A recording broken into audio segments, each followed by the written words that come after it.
Hallelujah.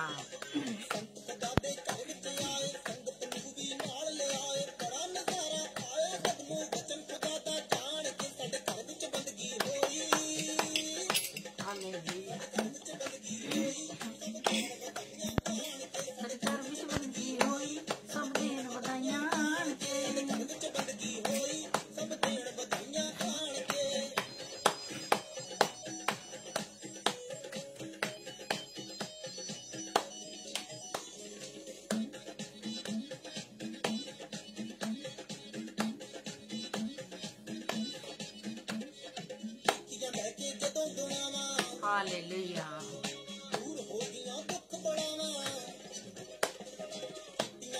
जदों दुआवां दूर हो गईयां सब गुलावां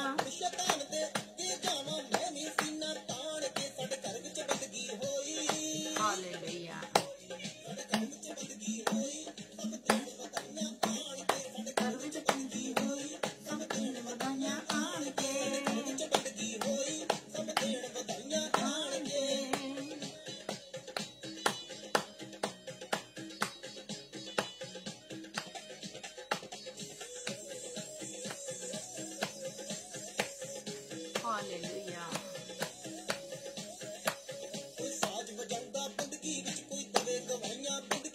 हालेलुया।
हालेलुया। यस सभी को मेरी तरफ से जय मसीह की मैं परमेश्वर का धन्यवाद करती हूँ। आप सबको खुदा बहुत बरकत और आशीष दे। जैसे कि आप जानते हैं हम हमेशा परमेश्वर की हजूरी में अपनी जिंदगियों को देना चाहिए, क्योंकि परमेश्वर ने हमें अपनी जिंदगी बख्शी है और जिंदगी के लिए सांसें बख्शी है। इसलिए हमें हमेशा परमेश्वर की हजूरी में शुक्रगुजारी करते हुए आना चाहिए। सभी को मेरी तरफ से जय मसीह की। परमेश्वर आपको बहुत बरकत और आशीष दे। आइए हम दुआ में शामिल होते हैं। मेहरबान सच्चे और जिंदा परमेश्वर, जमीन और आसमान के मालिक प्रभु जी, मैं आपका शुक्र करती हूँ, आपका धन्यवाद करती हूँ सुंदर समय के लिए जो आपने अपनी हुजूरी में बैठने का टाइम दिया। दया फजल और रहम से भरे मेरे बाप आसमानी जी, तू जो था, तू जो है, तू जो आने वाला है, तेरे नाम को इज्जत, तेरे नाम को सलाल, तेरे नाम को महिमा अब से लेके हमेशा हमेशा तक मिलती रहे। जमीन आपके पांव की चौकी है और आसमान आपके बैठने का सिंहासन है। हम आपके सिंहासन के पास आते हैं थरथराते और कांपते हुए, गलतियों गुनाहों के लिए क्षमा मांगते हैं जो जाने अनजाने में और जानबूझ के किया। खुदावंदा जितने भी भाई बहन बुजुर्ग बच्चे जान आपकी हुजूरी में आ चुके हैं, खुदावंदा एक एक को आपके मजबे के पास लेके आती हो। खुदावंदा सबको अपने लहू की प्रोटेक्शन की धारा के नीचे रखना। खुदावंदा गलतियों गुनाहों को क्षमा करना खुदावंदा, और अपनी रास्ते ईमानदारी और वफादारी के साथ चलाना। खुदावंदा आपके वचन में लिखा हुआ है, मैं क्रोध में धीमा और दया में महान परमेश्वर हूँ, अपनी महान करुणा खुदावंदा एक एक के ऊपर अब से लेके हमेशा हमेशा तक बनाए रखना खुदावंदा। जितने भी पिता परमेश्वर भाई बहन अकेले अकेले खुदावंदा आपकी हुजूरी में चल रहे हैं, तो प्रभु यीशु मसीह जी उनके खानदानों में प्रभु यीशु मसीह जी आपके साथ पिता परमेश्वर चलने वाले पिता परमेश्वर उनके साथ चलने वाले खुदावंदा आपकी हुजूरी में बन सके खुदावंदा, एक मन और एकजुट होकर दुआ प्रार्थना करने वाले,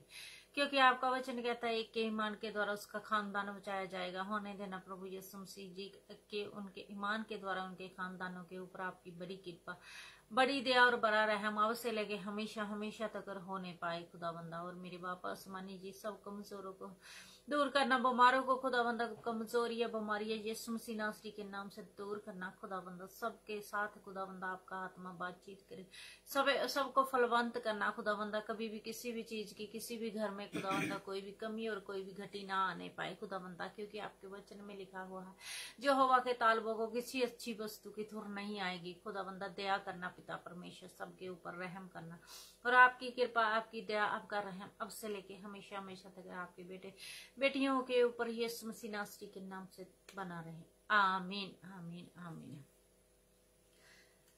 आइए हम वचन की तरफ चलते हैं। आज हम भजन संहिता 91 से स्टार्ट करेंगे और हम देखेंगे कि प्रभु हमारी जिंदगियों में किस तरीके से परमेश्वर हमारी प्रोटेक्शन करते हैं और किस तरीके से परमेश्वर हमारी मदद, सहायता और रहनुमाई करते हैं।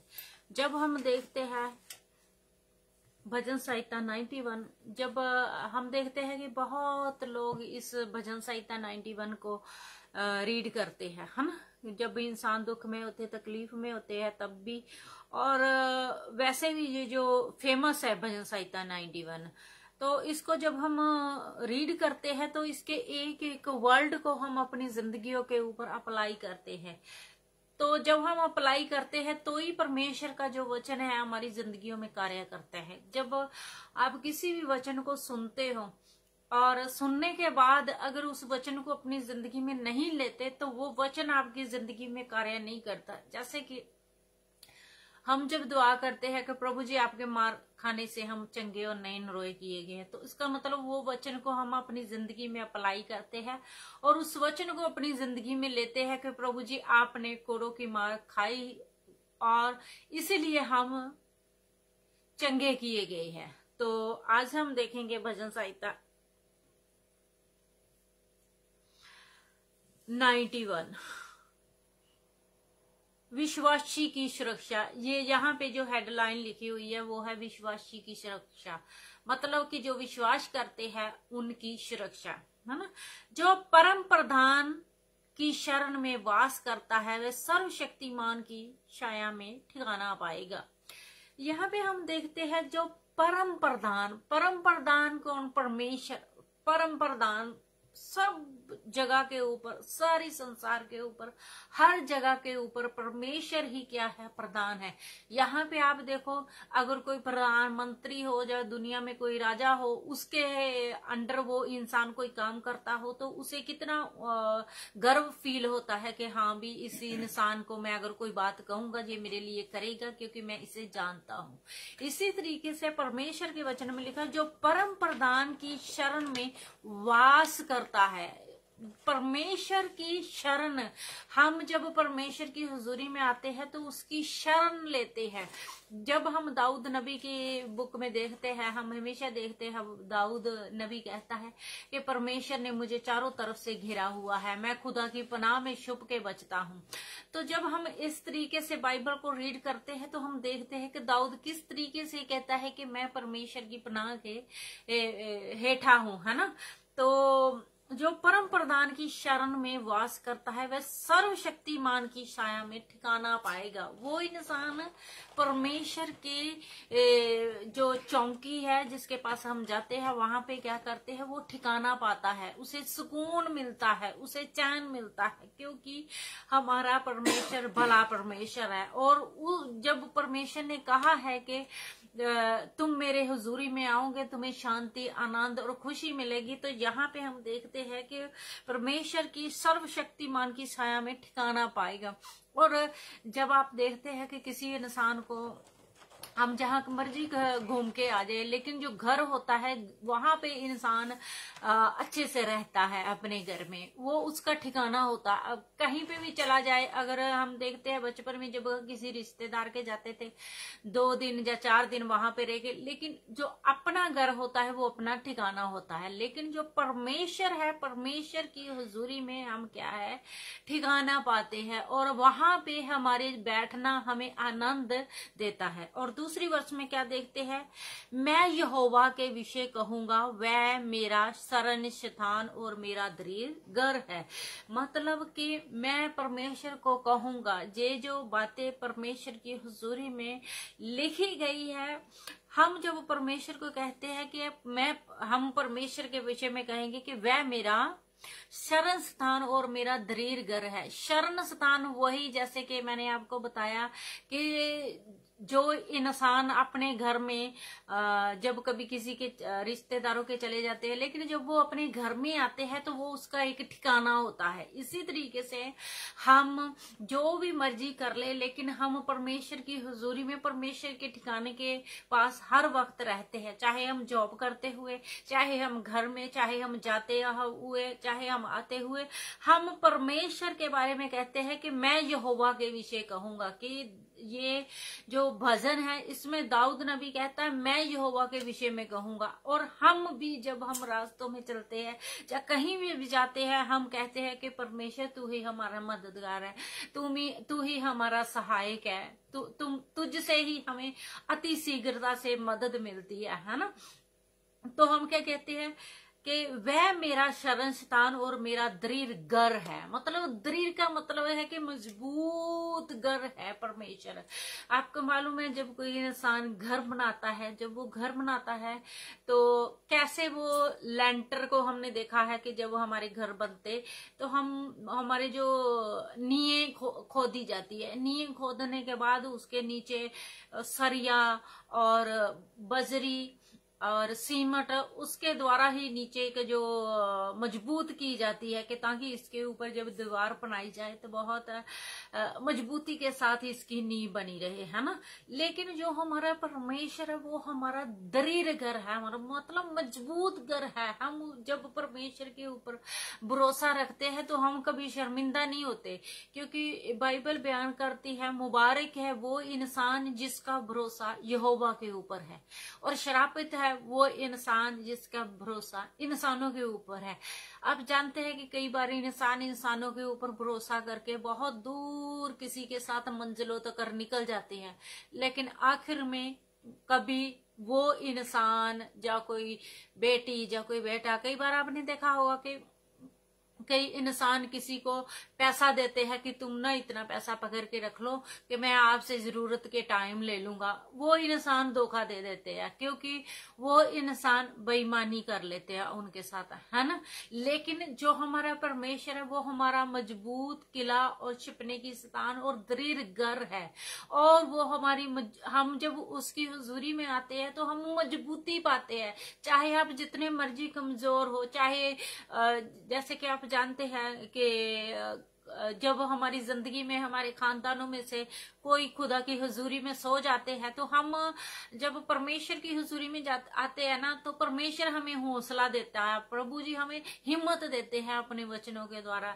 जैसे जब मेरे फादर की डेथ हुई तो मैं अपने अंदर से एक तरफ से टूट चुकी थी, लेकिन मुझे परमेश्वर के वचन यशायाह नबी 40 उसकी 29 वर्ष में लिखा हुआ है, जब तुम अंदर से कमजोर होगे मैं तुम्हें अंदर से मजबूत करूंगा।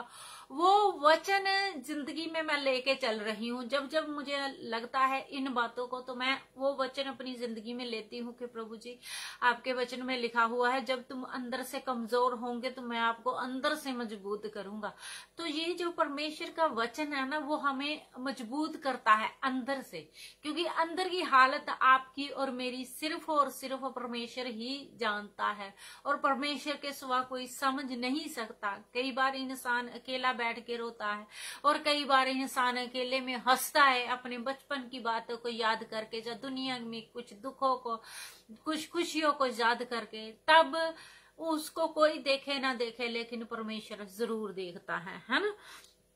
और वह मेरा परमेश्वर है जिस पर मैं भरोसा रखता हूँ। वो क्या है? वो मेरा परमेश्वर है। जब हम देखते हैं कि एक जो बच्चा होता है ना, उसके जो बाप होता है, जब माँ होती है, वो इंसान जितने मर्जी माँ बाप दुनिया के लिए बुरे हो, अपने बच्चों के लिए वो क्या होते हैं? वो अच्छे होते हैं, है ना। वो उनके लिए बहुत ही भले होते हैं। वो जितना मर्जी दुनिया के साथ लड़ाई झगड़े वाले हो, लेकिन मुझे याद आ रहा है जब मेरा भाई छोटा सा था, तो तब किसी के साथ उसकी लड़ाई हो गई। दो लड़के ऐसे, पहले आप जानते हैं कि मिट्टी का तेल लेने के लिए वो डिपू के ऊपर जाना पड़ता था। वो लेने के लिए गया, तो उस लड़के ने वो कैनी लोहे की थी इतनी सी, तो वो छीन के मेरे भाई के सिर के ऊपर मारी, और वो मेरे भाई के सिर के ऊपर से खून निकलने लगा, और वो घर में आ गया भागता हुआ। और मेरे फादर लोगों के साथ, खास तौर पे आदमी के साथ तो कोई बात कर लेते थे, लेकिन औरतों के साथ तो बिल्कुल ही नहीं करते थे। तो उस दिन जब उसने, मेरे फादर ने मेरे भाई के सिर में से खून टपकता देखा ना, तो हमने पहली बार उन्हें जिंदगी में लड़ते देखा किसी औरत के साथ। तो उन्हें कह रहे थे कि मैं आपके बेटे के सिर के ऊपर कैनी मार के जब तक लहू ना निकाल लूं, तुम्हें कैसे मालूम पड़ेगा कि किसी के बच्चे के सिर के ऊपर कैसे वो करते हैं, है ना। तो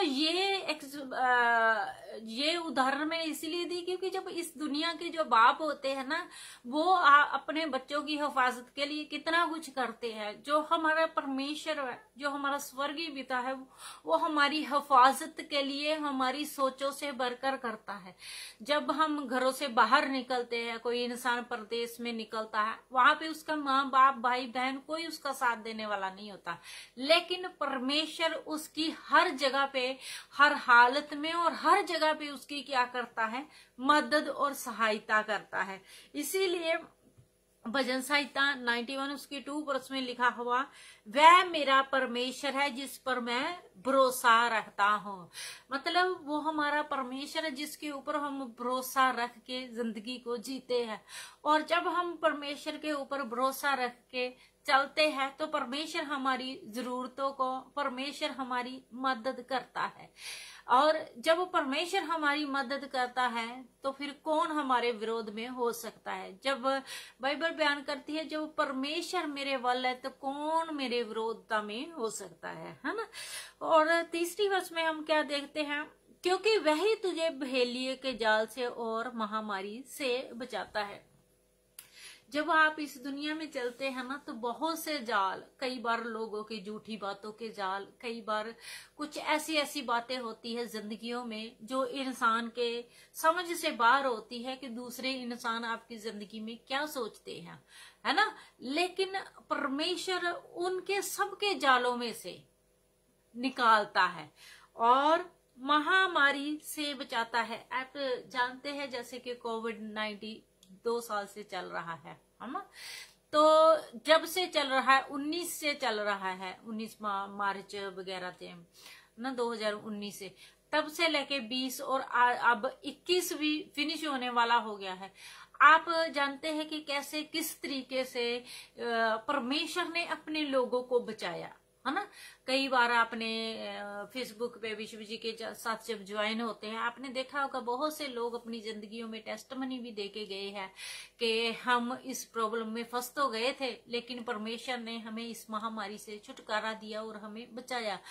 और क्यों परमेश्वर बचाता है? क्योंकि परमेश्वर के ऊपर भरोसा जो इंसान रखते हैं, उनको परमेश्वर हर महामारी से और हर विपदा से बचाता है। क्योंकि परमेश्वर ने वायदा किया हुआ है कि कोई बीमारी तेरे डेरे के नजदीक नहीं आएगी।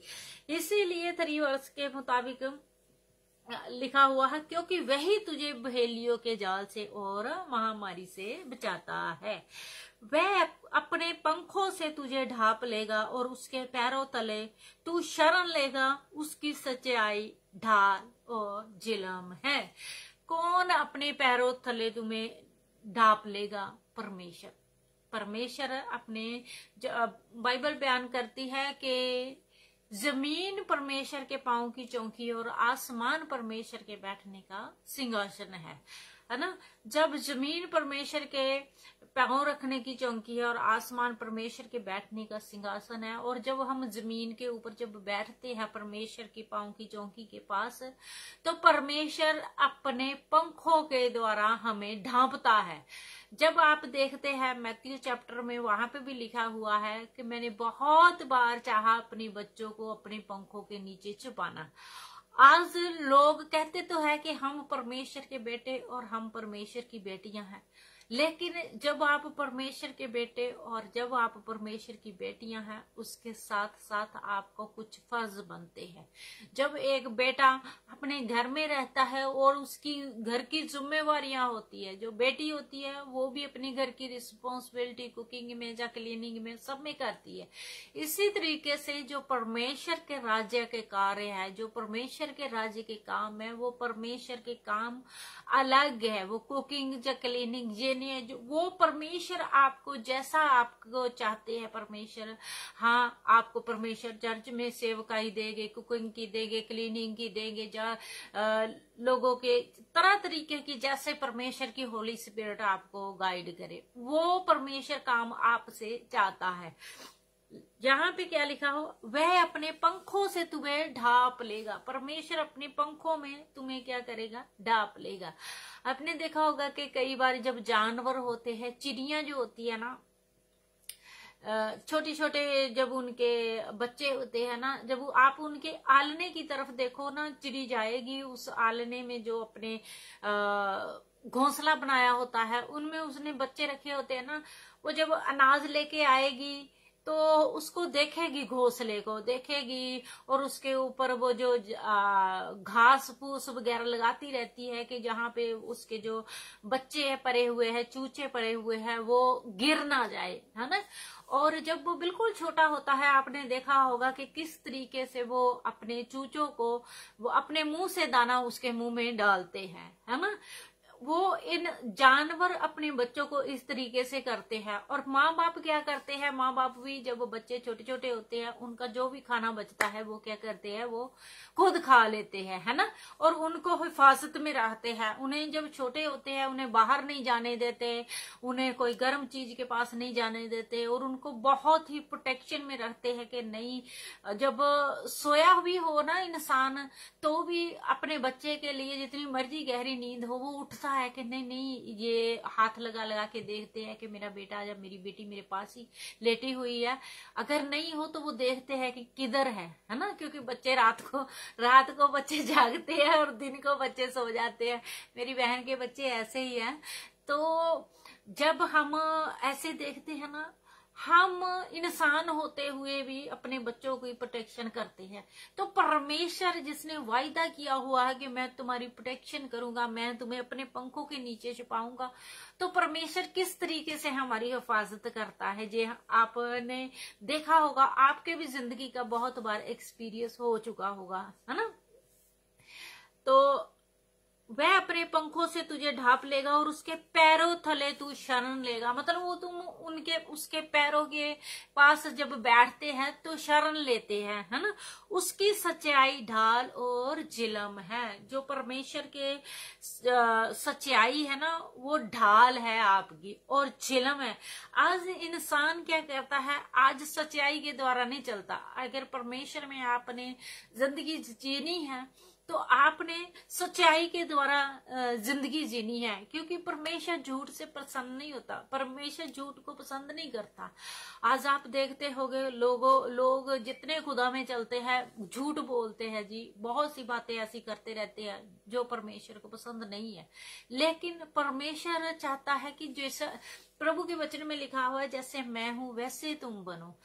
लोगों में सच्चाई होना बहुत जरूरी है, परमेश्वर के लोगों में। और जब उसकी सच्चाई, उसके पैरों थले तू शरण लेगा और उसकी सच्चाई ढाल और झिलम है। उसकी जो सच्चाई है ना, वो आपकी ढाल है, वो आपकी प्रोटेक्शन है। क्योंकि परमेश्वर ने आपको कुछ हुक्म दिए हुए, जिन हुक्मों को आपको जरूर है कि फॉलो करना है ना। और 5वें वर्ष में क्या लिखा है, तू ना रात के आतंक से और ना दिन के उड़ते तीर से भयभीत होगा। कितनी बड़ी बात लिखी हुई है ना कि तू ना रात के आंतक से, जब आप देखो ना रात के अंधेरे में इंसान चलता है तो कितनी मतलब अंधेरा होता है ना। अगर कहीं पे लाइट ना हो तो कितना अंधेरा होता है। लेकिन परमेश्वर के वचन में लिखा हुआ है जब तुम ऐसे रास्तों पे चलोगे ना तो तुम्हें डरने की जरूरत नहीं है। जब हम बाइबल की तरफ बड़े गौर से देखते हैं, प्रभु के वचन में लिखा हुआ है नदियां तुम्हें डुबा नहीं सकती और समुद्र तुझे आग तुम्हें जला नहीं सकती और नदियां तुम्हें डुबो नहीं सकती। मतलब कि परमेश्वर पानी के ऊपर, आग के ऊपर, हर चीज के ऊपर परमेश्वर का इख्तियार है।